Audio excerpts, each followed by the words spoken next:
দেখো আমি নুন জলে খানিকক্ষণের জন্য কপিগুলোকে ভিজিয়ে রেখেছিলাম, এর থেকে যত পোকা টোকা ময়লা ছিল সব বেরিয়ে গেছে। এবার নুন জল থেকে আমি তুলে নিয়ে নিয়েছি। এবার আমি এই কপিগুলোকে কিছু মশলা দিয়ে ম্যারিনেট করে রাখবো। প্রথমেই আমি দিয়ে দিচ্ছি আদা রসুন ছাঁচা, তারপরে আমি দিয়ে দেবো হলুদের গুঁড়ো, লঙ্কার গুঁড়ো, জিরের গুঁড়ো,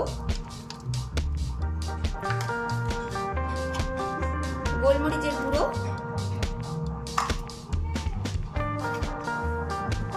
স্বাদ মতো নুন আর ধনেপাতার কুচো দিয়ে আমি ভালো করে মেখে খানিকক্ষণের জন্য রেখে দেবো। দেখো ম্যারিনেট করা আমার হয়ে গেছে। এটা খানিকক্ষণের জন্য আমি এইভাবেই রেখে দেবো। আমি এখানে একটা জিনিস অ্যাড করতে ভুলে গেছিলাম, সেটা হচ্ছে টমেটো সস। এর মধ্যে একটু টমেটো সস দিয়ে দিতে হবে। টমেটো সস দিয়ে আরো একবার ভালো করে ম্যারিনেট করে নিচ্ছি আমি। নিয়ে কিছুক্ষণের জন্য দেখো ম্যারিনেট করে আমার রাখা হয়ে গেছে।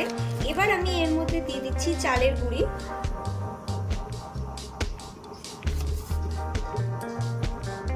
আর দিয়ে দেবো একটু ময়দা,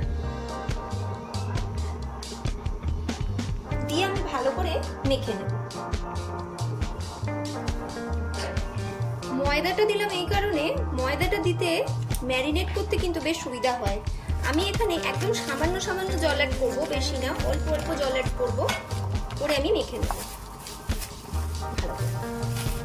যাতে ময়দা আর চালের গুঁড়োটা ভালোভাবে ফুলকপির গায়ে কোট হয়ে যায়। এমন ভাবে জলটা দিতে হবে।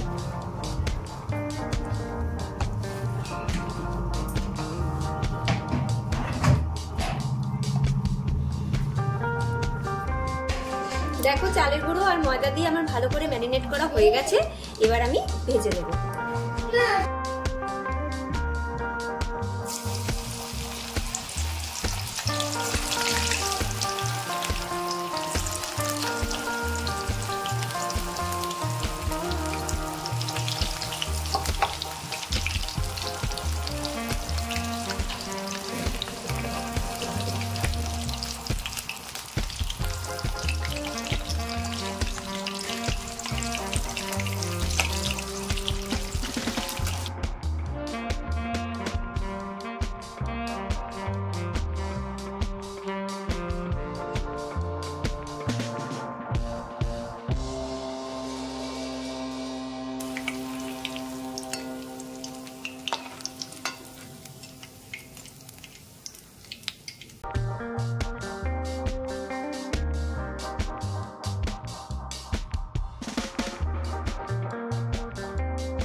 দেখেই নিলে আমার পকোড়াগুলো দেখো ভাজা হয়েই গেল।